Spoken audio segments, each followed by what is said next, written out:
নয়াগ্রাম খতমে বুখারীতে আওলাদে রাসূল সাইদ মাওদুদ আরশাদ মাদানী।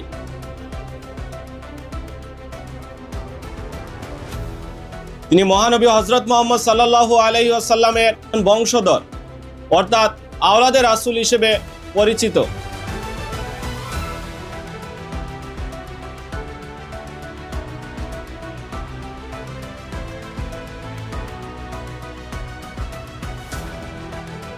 হাইলাকান্দি জেলার টানটুর নয়াগ্রামে রবিবার সফলভাবে সম্পন্ন হয় 3 দিন ব্যাপী ঐতিহ্যবাহী নয়াগ্রাম আহমদিয়া মাদ্রাসার 155তম বার্ষিক ইসলামিক মহাসম্মেলন, দস্তারবন্দি ও খতমে বুখারী অনুষ্ঠান।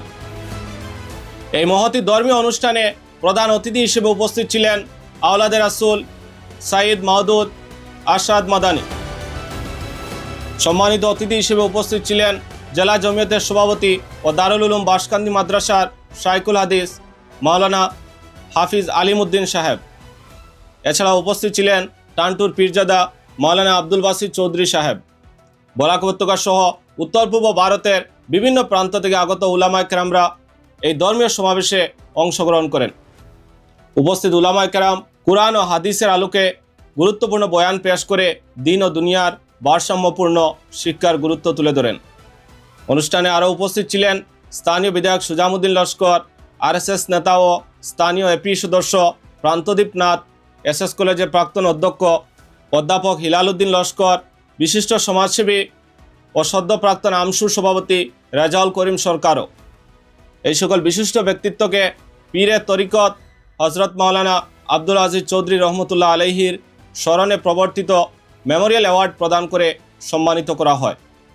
মাদ্রাসার সভাপতি ও রামচন্ডী নিমাইচাঁদপুরের জেলা পরিষদ সদস্য দিলওয়ার হোসেন বড়ভূঁইয়ার হাতে অ্যাওয়ার্ড তুলে দেন প্রধান অতিথি আওলাদে রাসূল সাইদ মাওদুদ আরশাদ মাদানী সাহেব।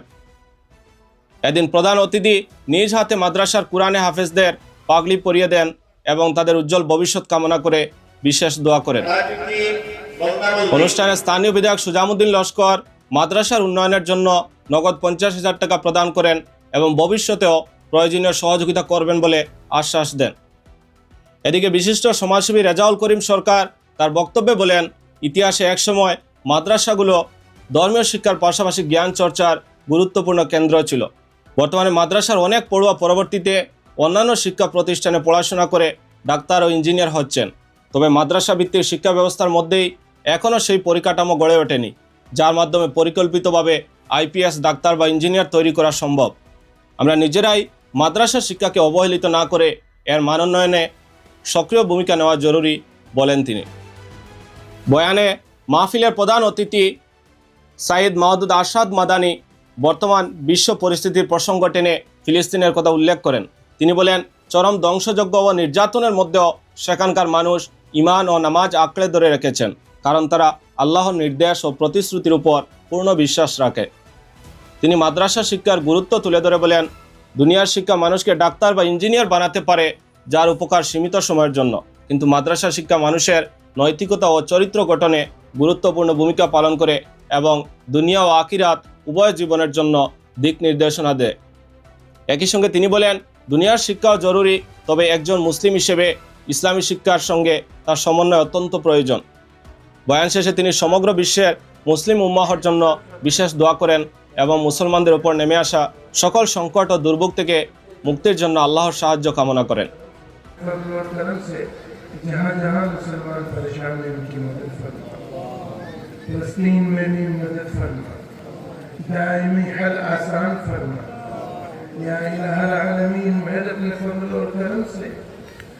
दुश्मनों को शरूर फितन से महफूज फरमा, साजिशों से महफूज फरमा, दुश्मनों को खायद व खासिर फरमा।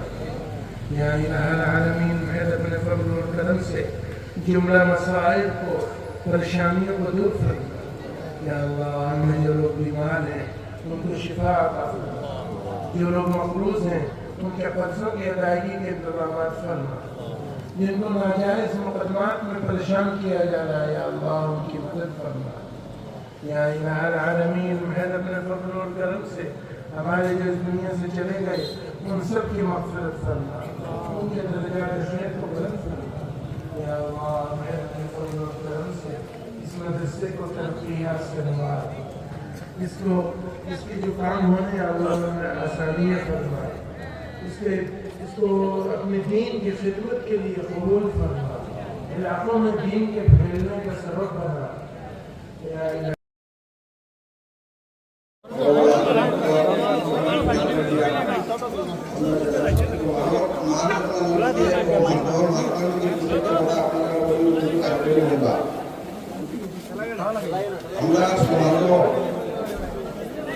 আমরা যখন জীবন থেকে আমরা খেয়াল করি আমি জীবন